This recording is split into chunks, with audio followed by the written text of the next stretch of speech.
So, Wales, is it a panacea of placemaking? Let's have a look. So, I'm just going to give some personal thoughts about placemaking. I think Liam's point about placemaking and this definition, we could go on for ages, but I have some personal thoughts about it's a nebulous term, I think, at times. What does it actually mean? So anyway, and what defines success about placemaking? So just some thoughts about that. A Wales context, so you can have some flavour of what's happening in Wales in the placemaking context, and examples. And so the one example I'm going to be talking about is particularly around this little monument we have called Konami Castle. We'll talk about that. So placemaking, it's interesting, isn't it? It's a really interesting term that's started to become really kind of ubiquitous in terms of planning and stuff, but I also feel that there are some questions about what does it actually mean, really. So when I was thinking about this presentation lately in the evening, I just thought, what does it actually mean? And a couple of things sprang to mind: what, why, etc. So where, when, who. So these type of things came to mind, really. Huge amount of things. There's lots of things missing there in terms of emotional connections, character, so there's just a huge amount of stuff going on there, isn't there? Just in terms of placemaking, it's actually quite complex. I think there's not really a simple answer, and I think in some respects as well, I think there's not a deliberate attempt to make places better in the context of a placemaking strategy. I think it's just sometimes there are lots of different things happening which are making places better. And of course, archaeology is a key part of that. That's the Weeping Window Poppies exhibition we had there. So just in terms of sense of place, actually this transformed Carnarvon for a 6-week period. I've never seen anything like it. 100,000 people came in 6 weeks. So we usually have 200,000 in the year. So it was 100,000 visit in a 6-week period, so 5,000-6,000 people a day. But it actually totally transformed the local population's view of the castle. It was free, that helped, of course, but it did also start to make people think about the fact that the monument can actually provide an additional benefit than just being, a tourist attraction. It can actually have an emotional connection with history, with other things. So I think that was just poignant, really, in terms of the fact that now we've got the Tower of London stuff happening now, which is quite timely, really. Success. So I think I just wanted to have a think about this. What does a successful placemaking approach mean? So this is an example of a project I was responsible for before I actually worked with CADW, but I actually worked with CADW then to try and transform this promenade area. So this is the wall town, this is the wall, this is actually part of the World Heritage Site, so we've got the Menai Straits next to it, which is a special area of conservation. But anyway, we had a multidisciplinary kind of, it wasn't a disciplinary team, but we did have some really interesting discussions about how we were going to transform this area, because it was really horrible, tarmac, no lighting, nothing there, really, horrible. But the thing is, now the local community absolutely love it. Every person you talk to actually just is really kind of has now a connection to that place.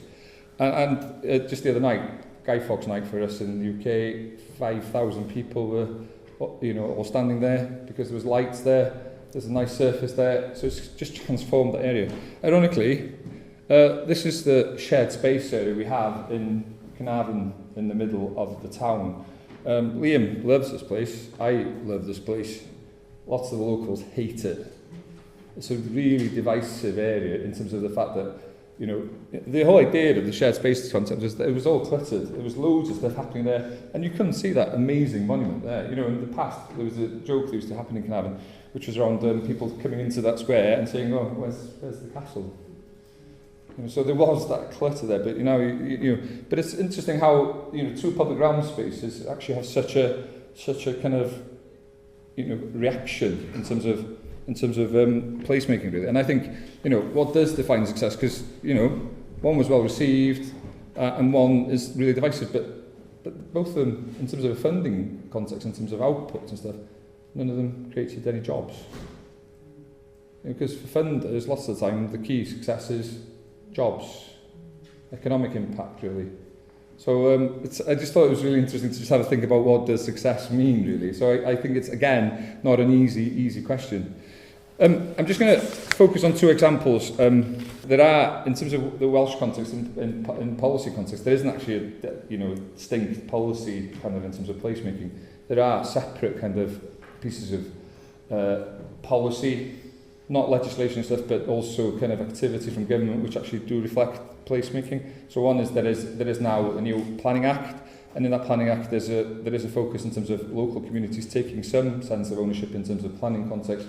So there was a thrust in 2016 to actually do place plans, and the place plans would be seen as supplementary planning guidance, so guidance that would inform the broader local development plan. So we have this range of different kind of planning hierarchy.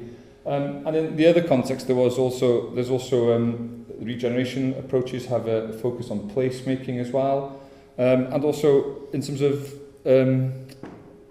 we've got a new economic action plan from our government. One of the focuses there is a regional approach to economic development and delivery. But interestingly, the minister, he used to be the culture minister and heritage minister, he puts lots of emphasis on place and the fact that a regional economic approach has to make sure that you consider the place, and the fact that it's not just about building industrial units and stuff like that. It's about making those places livable communities for those people who live there and making them sustainable for the future as well. The other strand of placemaking we do have is this element of I'll share. You can have a look at this if you want. This is the management plan for the World Heritage Site that I manage.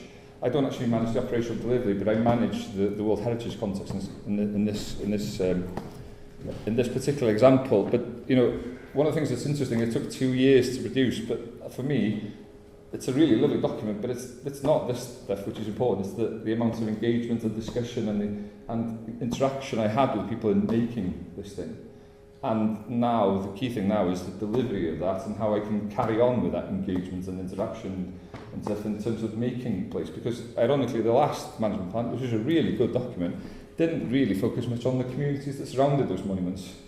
Each one of them has 8,000-9,000 people. Carnarvon has 9,000 people living in it. It had about a couple of paragraphs in about how that community would play the role. And so this is now much more focused on a holistic approach and trying to make sure that we do actually kind of try and have a thrust on that. So just in terms of, you can have a look at that if you want. King's Gate is actually one of the castles, is one of the gates of Konami Castle. Carnarvon, as I mentioned, is about 9,000 population, northwest Wales, post-industrial town. It has a huge amount of history. It's kind of punching above its weight in some respects. It's got a Roman fort. It's got a World Heritage Site, and it's also got an amazing post-industrial history in terms of slate quarrying and slate export. But it's actually quite also distinct. It's the Welsh-speaking capital of the world. So 85% of people speak Welsh. The key thing here in this context is that there was a significant amount of decline happening in Carnarvon. So we've tried to have I've been working in Carnarvon since 2011. It's been a long journey, and I think that's one of the other things that I should have put in the placemaking stuff. It is a journey. It's not simple. It does take time and it does take effort.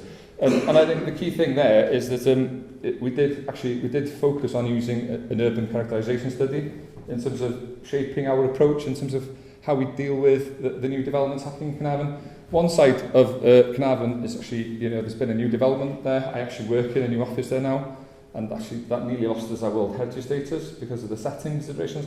So there was a massive thrust to make sure that the other side didn't actually go down that route.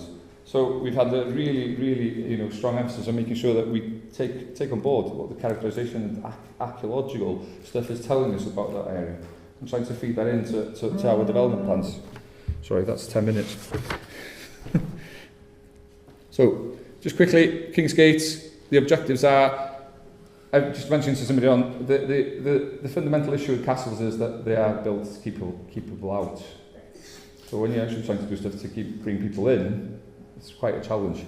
And also to make them accessible as well, because they were built to make it hard to get to different places. So this were the objectives of King's Gate. So this is the King's Gate here itself. Yeah, it's quite interesting. There's two towers. One tower is actually full of staffing facilities at the moment. One tower is empty. And then, so the focus is now we're going to try and meet these objectives.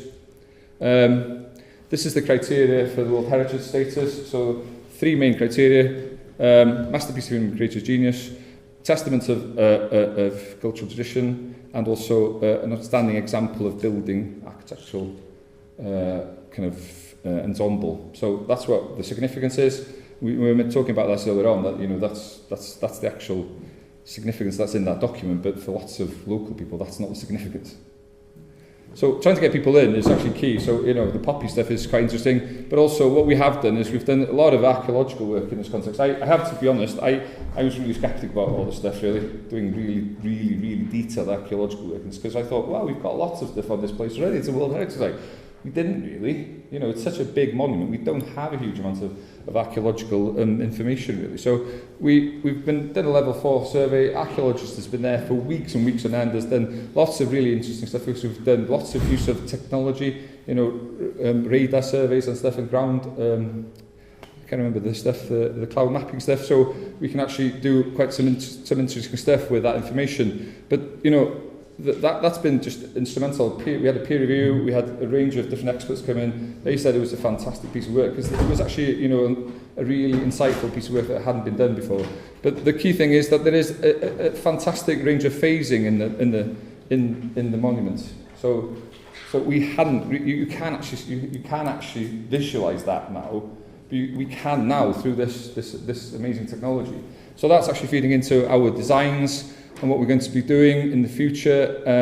You know, so that's really interesting. So, you know, from top to bottom, that's a really interesting journey in terms of how that King's Gate was actually built. So yeah, and then this is what we're going to be doing. So the key thing is about accessibility, really, trying to get people up. The monument now has a range of interpretation facilities, but you can't actually get to them. If you have any mobility issues, you can't get there. Yeah, so it's kind of, so we really are keen in terms of accessibility for people to come in there. It was the view we had yesterday. Was it a Lou? Yeah. So that's exactly the same what we're trying to get at here. But anyway, these are the designs we have now. They're in concept, and we're going to try and move forward to get planning, really. But the archaeology has been key in terms of trying to make that connection with, you know, the design, but also how we get people in there to make those connections with the sense of place that we have there. So it is, you know, okay, there is an element of, it's separated in terms of the castle, but it is about making that connection with locals. But anyway, just quickly as well, the other piece of work we're doing in terms of the management plan is that we are going to be working on a project in Maris, which is one of the other castles, which forms part of the site. And what we're going to be doing there is you know, protection in terms of World Heritage Site. There's a lot of focus on setting, so we have a setting framework in terms of trying to protect it, and we also have lines of sight, significant views, that stuff, to try and make sure that we are protecting the importance and character of the town.